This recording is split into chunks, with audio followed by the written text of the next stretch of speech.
Hey everyone, so today's pretty exciting because it is August the 21st, which means that an eclipse is going on right this moment, and I think there's about 45 minutes left of the eclipse, but I thought that was really cool, so I thought I would mention that. But today I'm going to be talking about my book review of The Great Lenore by JM Tohline, I don't know. I'm not good with pronunciation, so we'll call him JM. We'll keep it informal because, like I said, I have not a clue. Alright, so I'm going to start off with the things that I disliked about the book first, because there's not much.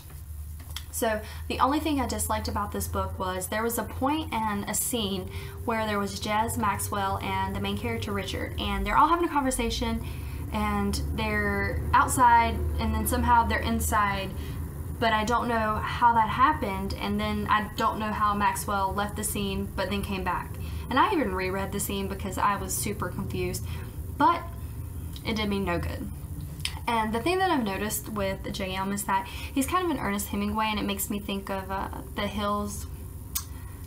I don't remember the Hills story by Hemingway, the short story that I can't remember the name of, but Hemingway just like does dialogue without she said or he said. You just assume whoever said kind of thing, and so that can cause some confusion, but again, it's just the writing style, and that was really the only scene that caused me a bit of confusion. Beyond that, there are so many things that I like about this book. First and foremost, before this I read Bag of Bones by Stephen King. So for those of you who don't know, that book is this big. It took me forever. It took me 300 pages to even get into the story, to be fully like, oh, I've got to finish this story. 300 pages, okay? Took me a long time. So whenever I get this book, I was so excited. I was like, yes, I'm so excited to read this book. And then as soon as I started, it's just so easy to follow, and I just thought it was awesome. It was great. Like, I just flew through that book. It took me less than 2 weeks, and that's on top of going to school, or yeah, no, I wasn't in school, I was writing a research paper, and also having a full-time job. So that was awesome. That was super exciting.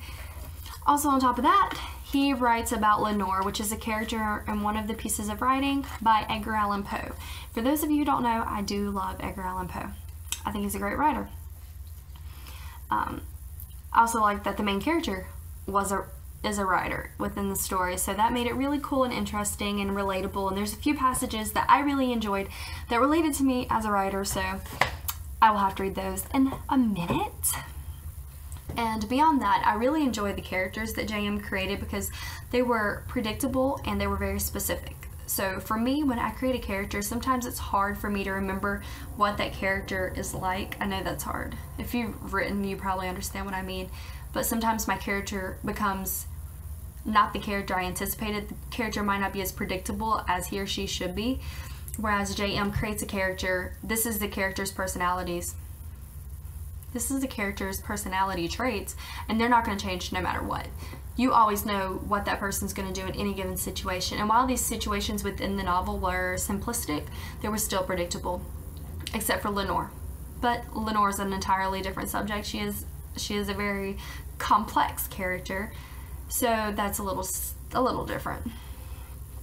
The other thing that I really enjoyed is that there were a lot of connections. So if you like a romance story that's very, very complicated, this is a perfect book for you. And I enjoyed it because I had no idea what was going on, and I could not predict what was about to happen, because you have this that happened, and then there's this other story of what happened with someone else, and it just like never ends, and it's kind of crazy. Very crazy. But I like that there's so many connections, and then when you look back, it's really interesting to look at the dynamic of situations and the characters.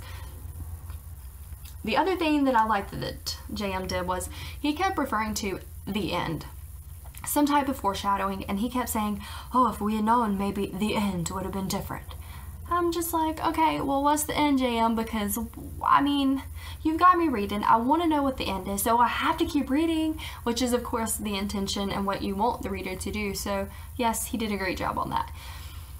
There was a lot of anticipation built, and I knew something crazy was going to happen, but I had no idea because it was the end. But altogether, it ended really well, and everything was put together in a great way, so I commend him for that. That was super awesome. So I just want to read a few of these passages while I'm at it because I really enjoyed them as a writer. He says on page 153, So many elements go into the assemblage of a story.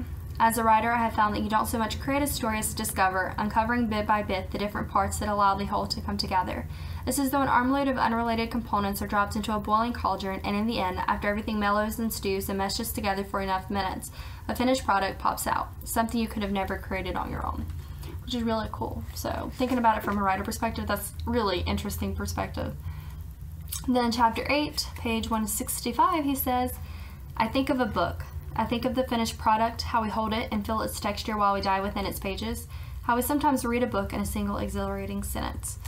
But he goes on and there's more in depth, but I thought that was really cool too. And then the last line that I really enjoy on 195, always believing in the ever-imagined goodness of an ever-failing humanity. I thought that was really pretty and well put together, so I like that.